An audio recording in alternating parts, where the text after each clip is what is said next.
Hello and welcome to this episode of Such a Nightmare, Conversations About Horror. My name is Katherine Troyer and I'm so excited to be joined once again by Toni Tresca. Hey there!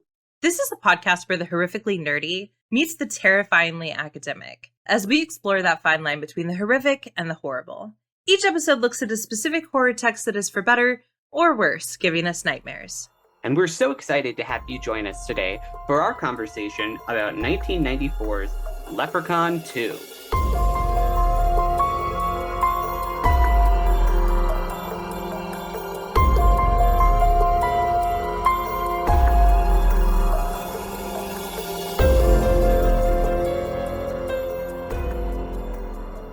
So this is, as the title of the film suggests, the second film in the Leprechaun franchise. Toni, would you give us a brief synopsis of what this film is about?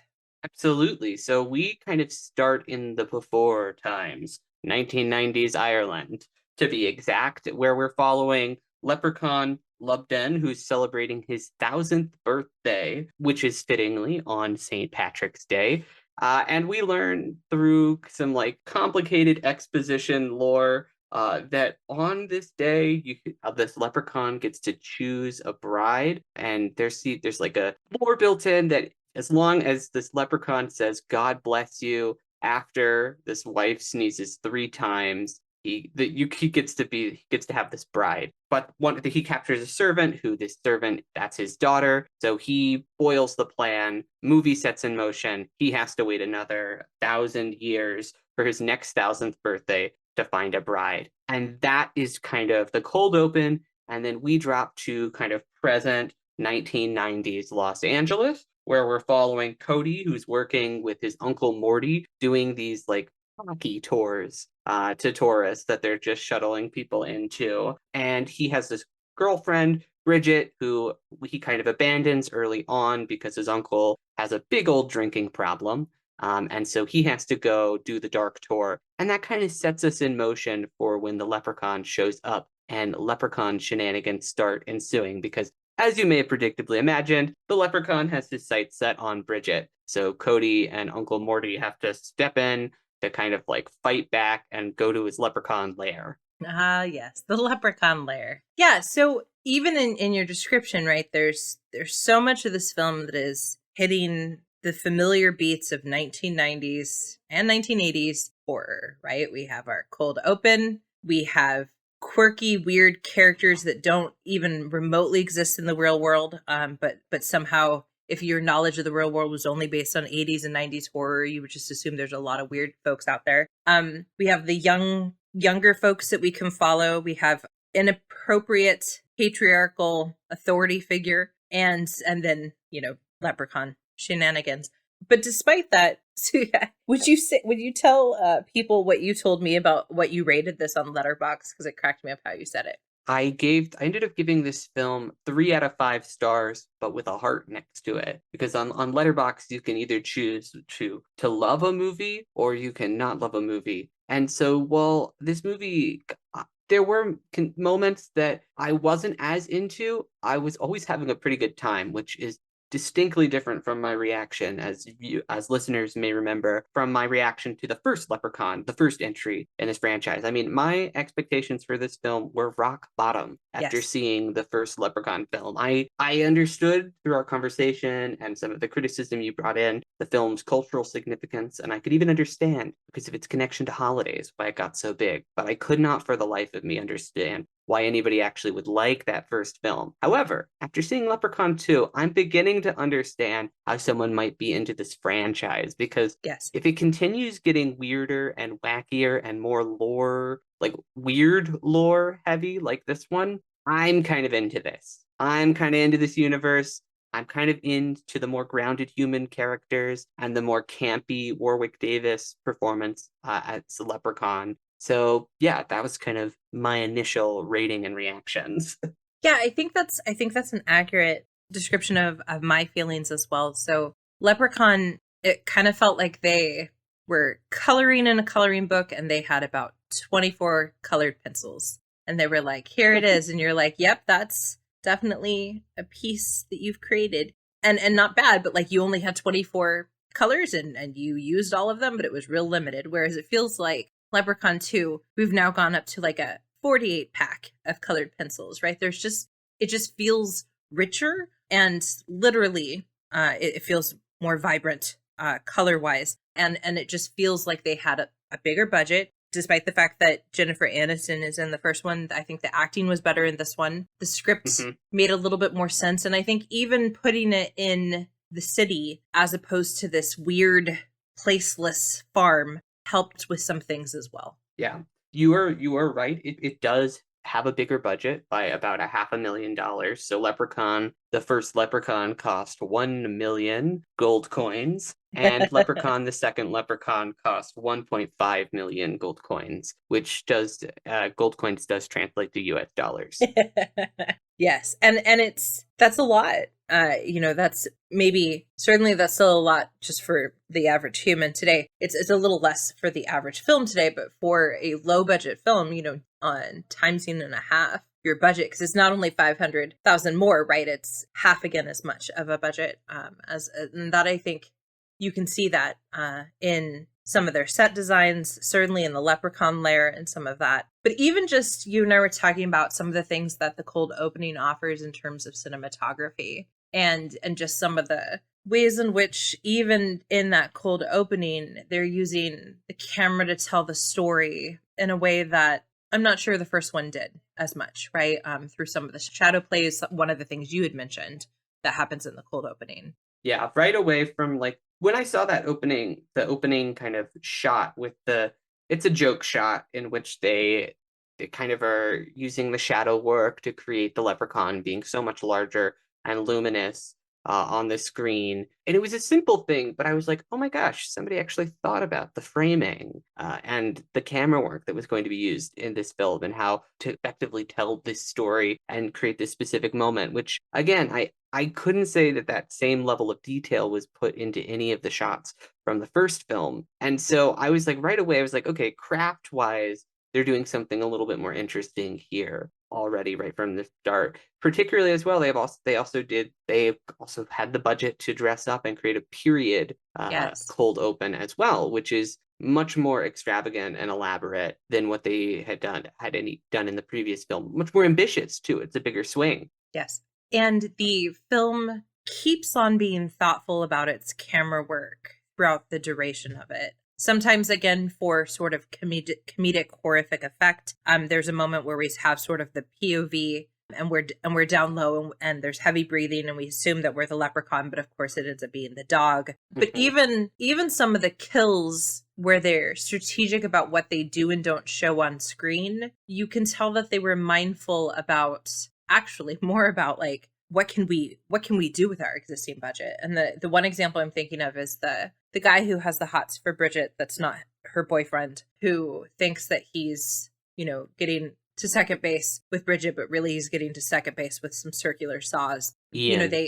Thank you, Ian. They take us to the shadow again and show us the death scene in the shadow and then come back over and we see the blood. And that's a very practical move because now you don't have to build the special effects for that. But it also was an effective move because it just, again, sort of showed us that they're being very cognizant of the power of the camera, which I'm not sure that the first film had fully mastered that. It also, again, funny to be saying this about Leprechaun 2, but it showed that they really trusted their audience. Yeah. They didn't treat us like idiots in Leprechaun 2. They were like, well, they'll get that this is a trick here that this leprechaun is playing. We can do it with the shadows, and actually that'll create a cooler effect than maybe if we just like cheaply tried to create this overly gory shot for no reason that doesn't actually fit with the rest of the tone of the movie. And would have been, frankly, a little bit distracting, I think. Yes. And even the script manages to be, we talked about the fact that in Leprechaun 1, so much of the goodness of that film actually literally came from Warwick Davis and some of his improvisation and stuff. But in the second film, there are things that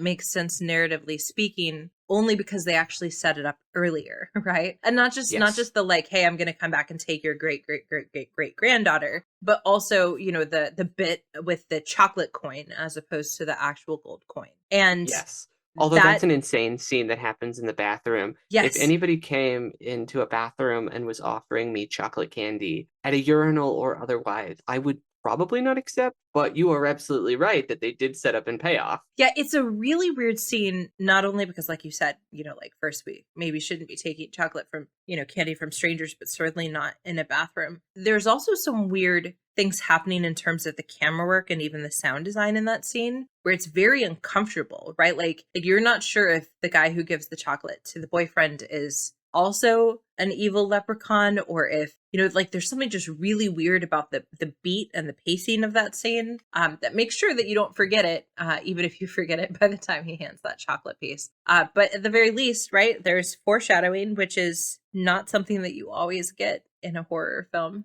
which was nice. Yeah, totally. I I do want also to think, ask you a question after oh, go you ahead. go. No, Sorry. you go first. You think what?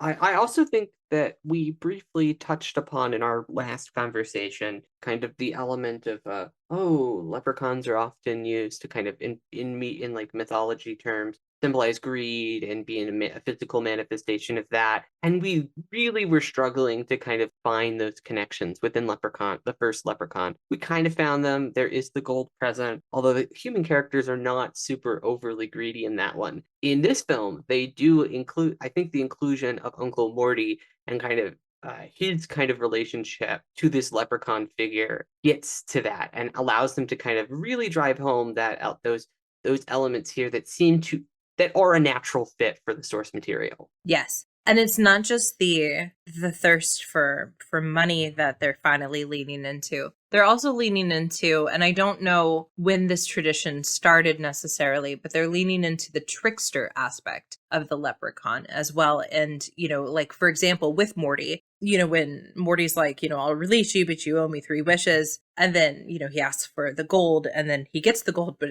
it's in his stomach, right? And it's growing there. I think Yeah. that like there are many instances, even his little riddle of, and now I can't remember, but it rhymes, but the like, she'll sneeze once, she'll sneeze twice, when she sneezed thrice, she's mine or whatever. Even that, right? Like there's so much of it that's just building on the leprechaun, which is nice because that's what this film offers, right? That makes it different is that we don't have another slasher franchise with a leprechaun. We have other franchises that have people that are sort of like like punny, right? Like Freddy. And we have other ones where, they just kind of like murder folks who don't always deserve to be murdered, like Halloween. But the leprechaun is the thing that makes this franchise different, which is nice. Yeah, I really had a good time with Uncle Morty. I thought that character was super fun, and I also love that. I think my favorite scene in the whole movie was the drinking scene in the pub, where Uncle Morty proceeds to have like a drinking contest with the leprechaun in order to set free, Yes. and it's such a funny because also talk about setup and payoff. Uncle Morty has literally been established. That's the only good thing he is good at, and so he's like the script writers find a way to like actually use the only good thing he's good at to make it integral to the plot. Which again, it's a stupid thing to make integral to the plot, but very fitting. It's very fitting for this as well, It and I guess is. to play into the stereotypes as well. Again, like the Irish and their connection with alcohol, as well as this holiday and the theme connection with that. So, And there's even a point. So what's the boyfriend's name? You always know the character's Cody. names better than I. Cody, thank you. When Cody goes to the bar the first time to pick up Morty and Morty's too drunk to drive the tour that day, there's a comment where he asks the barkeep for basically water, right? But it's called something else so that when Morty eventually switches over in the drinking competition with the leprechaun to drinking water, which is the other reason he wins, is because he's kind of canny. Again, it's like they set things up. They weren't so over the top hitting your head on it that you were like, yes, I get it. Like you said, they trusted us, the audience, to expect it to pay off and deliver. And, it's a nice like Anton Chekhov told us, if you put the gun in the first act, make sure it fires in the third. And it's like, these folks knew that, and that's a really refreshing thing to see with the script. But I do want to ask you a question, and it's tied to Morty. So before you and Yes. I were recording, I mentioned that like I don't understand, and I just want you to have an answer. I don't understand how all 80s and 90s horror, really, like almost all of it, but certainly these slasher films, they give us the weirdest characters as though this is just what life is, right? Like that, like life has alcoholic uncle who runs a ghost tour and we saw this certainly in the Friday the 13th franchise, but even going back to like Leprechaun 1, right? That there's like the town painter who happens to have as his partner a little kid who happens to have a brother who's different, right? Like there's just why? Like what is it about putting in beyond weird characters that like works, or that feels like it works enough for people to do it in these 80s and 90s horror? Like what do you think is the reason we always get these really weird characters? I think everybody is I think it's most clear why we get them in like something like Nightmare, where the parental figures are representing a kind of authority, these failed authority figures and states, things like that. I think it was potentially a time in our culture in which Americans were learning to not trust everybody who was in charge. And so I think maybe it's a physical it's a visual, physical representation of that playing out on screen in kind of a charactery, grotesque fashion. I think that's kind of how they're using it in this film as well, because Morty is kind of their surrogate authority figure, and yet he is quite literally incapable of taking care of himself and anyone else unless he's getting drunk.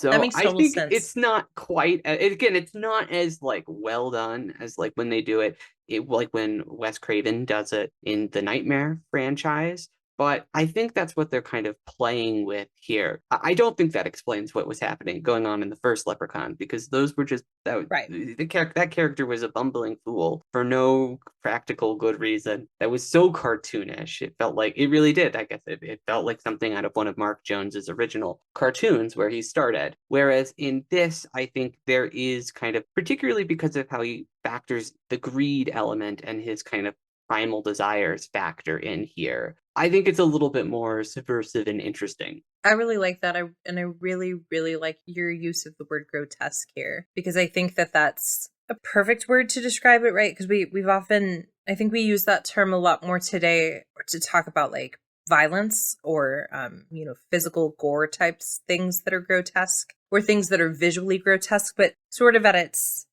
core, it really is about something that is disturbing because it's so exaggerated, right?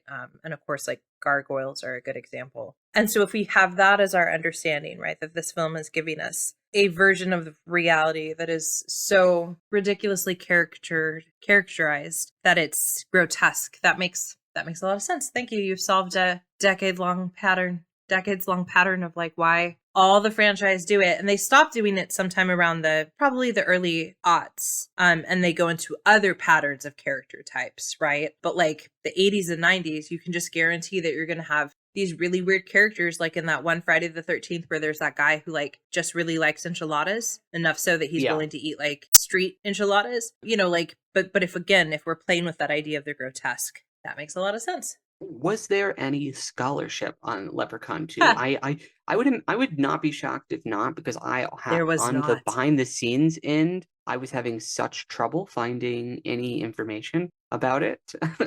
Yeah, there really, really was not. And like I even said in Leprechaun 1, there's not very much on that as well. And at this point in time in horror scholarship, most franchises have at least a book that's been dedicated to them, or at least a couple of articles that are looking at the franchise rich things. And there's really not anything that I've found so far, at least on the franchise of Leprechaun, and there's really nothing on Leprechaun 2. I think there's going to be a couple things on Leprechaun in the Hood, and I know that there's an article that's looking at why we have all of these space horror movies that came out like in the same couple of years, like Mhm.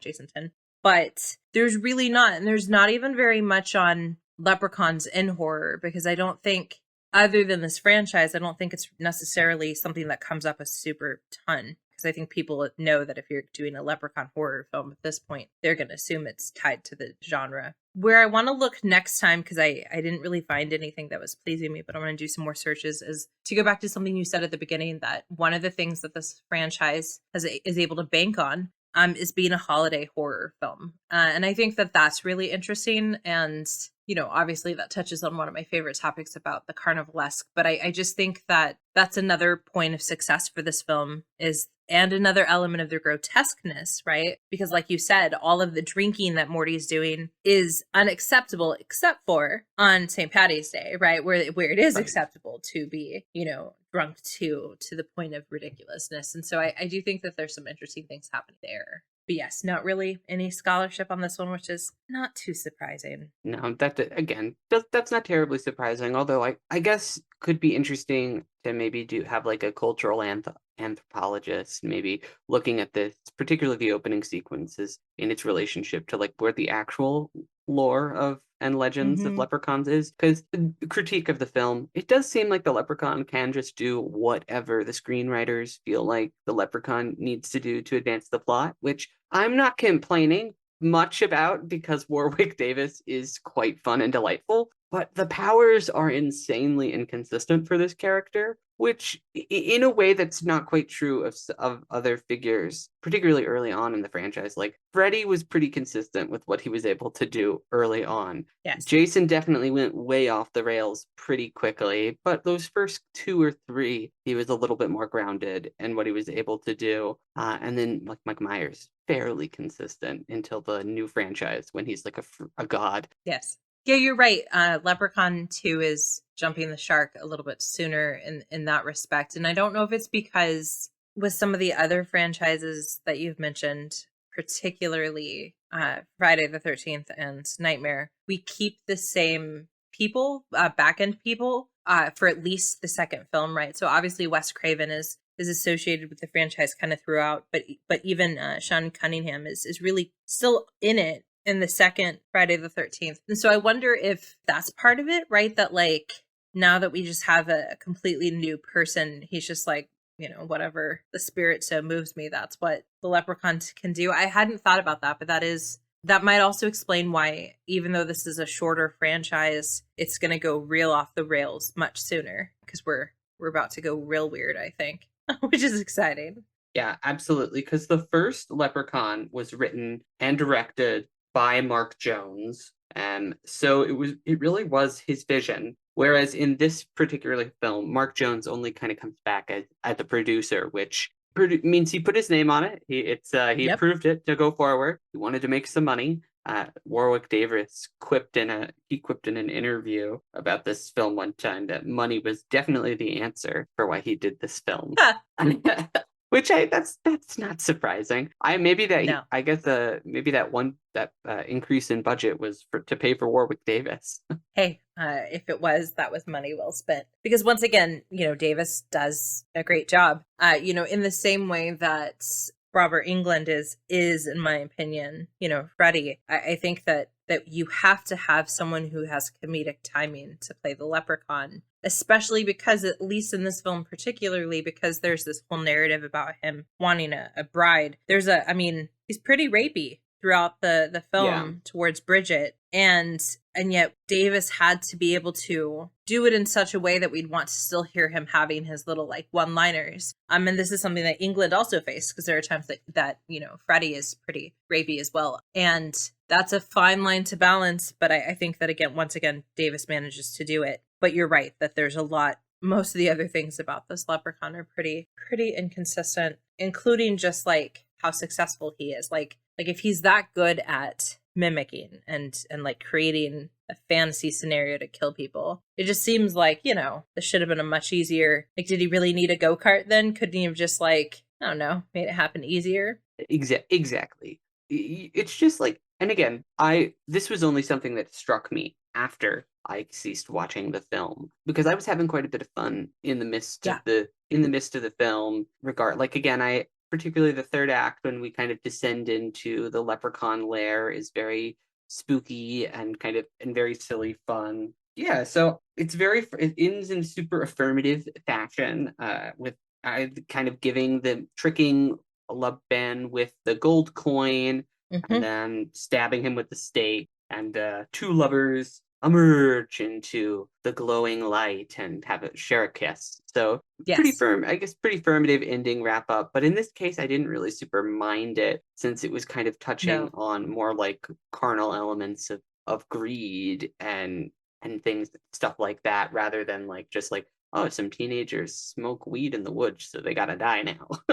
I think that's exactly why it works to have the affirmative ending. So as we've talked, Nightmare on Elm Street manages to be both affirmative and disaffirmative once you start thinking about it more thoughtfully. But both Halloween and Friday the 13th are affirmative, but when you start to think about it, you're like, but the society in which these things are happening is not that awesome. But I think that a combination of things makes it feel like, other than the leprechaun, this is actually a pretty good world. So yes, Cody is a huckster, but he's only doing it because he literally has to eat, right? Like, unlike Morty, who's doing it because he's selfish, Cody's doing it because that's what his caregiver is asking him to do. And also he has to have food. And, Bridget is a good person. She's very understanding of Cody. There's like one moment where she gets kind of upset, but there's never she never cheats on him with Ian. There's none of that. Although they do share, I think was it a chili dog or something? That's right. that That is pretty mentioned? scandalous. That Pretty is scandalous. pretty scandalous. Yes. Maybe I see where Ian's coming from. Although, yeah.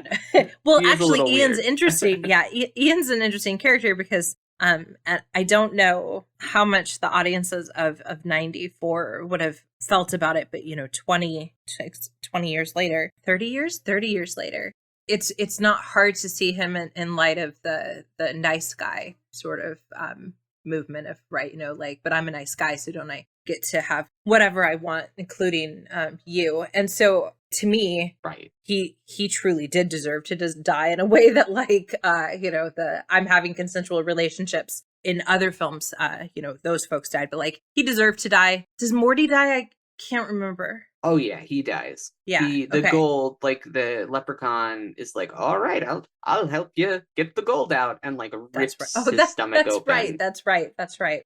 Which was actually a great sort of sequence. It was a really good scene. That wishing, yeah. the buildup of the wishing, how it's gonna go. You're like, this leprechaun obviously is gonna do the worst possible thing here. And I was definitely going in the belly. Really? It was That's still amazing. fun to see it played out. Because I was like, well, where can he put it that would be the most disturbing to see? And so that was kind of what I figured. And what I like is that there's even sort of, it's subtle, and I'm not sure they meant to do much with it, but there is, in addition to commentary on greed, there's sort of this just bigger commentary on capitalist greed, right? Because Morty keeps trying to essentially sell a MLM, right? Like a pyramid scheme of, hop in now and grab your shares. And we know that the only thing that separates him from people who wear fancy $1,000 suits is that people have bought into those schemes, right? And they just haven't bought into his. But again, Bridget and Cody are so removed from that. They're so very pure in all the ways that matter, that the affirmative ending feels like what they deserve. Because it feels more like a fairy tale ending as opposed to a, but aren't monsters always on the outside? It's more like, and then they lived happily ever after. Correct. Yeah, and I think that's really the fantasy element is set up in the beginning with that cold open, the literal kind of 1900 Ireland, whatever. You've got this historic, this fantastical setting. You've got this fantastical creature here, and so rather than in the first one where they kind of try to have their cake and eat it too. This one, they've actually done the work to earn, I think, the more affirmative ending. Yes. That they leave us with. So, and although we've been much more complimentary about this film than the first one, this film was pretty universally panned when it came out as a rehash. People were like, this was just a worse version of the first one, which I don't understand that criticism at all, unless you're just ugh, there were more jokes and parts that were thoughtful in this one. I can't believe they rehashed it and they actually made something good this time around. How dare they? Yeah, it's a weird criticism because it's even, as you said, it's even a different subgenre, right? Because it is horror fantasy, not only with the expansion of the lore of the leprechaun, but also we see what modern day fantasy looks like, which is going on ghost tours. Yes. and going to go-kart places, right? So that's an interesting claim, but obviously I know that this film did not make, it made its budget, but it did not make very much in the box office. No, 2.3 million on a budget of 1.5 million, which you usually factor in about like half of the original budget on advertising even back then.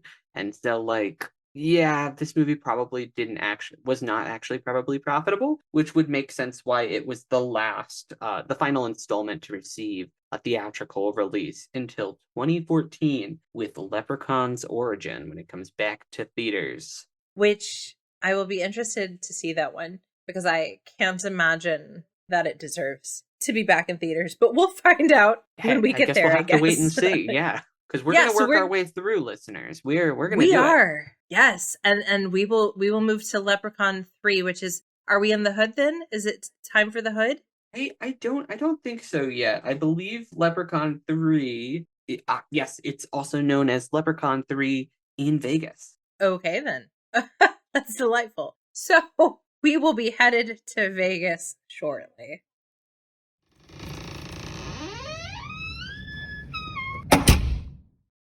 As we wrap up, I want to, as always, thank Jackson O'Brien for editing because he's the reason that we sound as smart as we do and like we aren't always talking over each other. So thank you so much, Jackson, for editing this. Yes, thank you so much, Jackson. And to those of you listening, you can always reach out to us. Probably the best way to do so is through email, just because at this point I can't really handle social media. But, that's a beast I keep trying to bear. But before we sign off, as we will do, we will alternate our exploration of the franchise by making a sharp turn to a completely different world. So, Toni, what is our next episode going to be on? We're coming to present day. We're going to do something new. Late Night with the Devil, which was released in 2023 at South by Southwest and in wide release in 2024 earlier this year. When it released, it received a lot of fanfare for its inclusion of AI images. So we will definitely talk about that. Don't worry. But we thought it was such an interesting film that we had a lot of other thoughts that we wanted to talk about as well. That I think because of how much conversation was focused on the AI debacle, kind of the conversation about the rest of the film kind of got overshadowed. But there's so much interesting stuff to discuss there. Yes. Yeah, I'm really excited to get to talk to you about that more in detail. So watch that film if you haven't already, or brace yourselves to have us discuss it. And watch it because or despite of the AI, whatever you need to do to get yourself to experience it. We want to thank you so much, dear listeners, for always listening to our nightmares. And have a spooktacular day.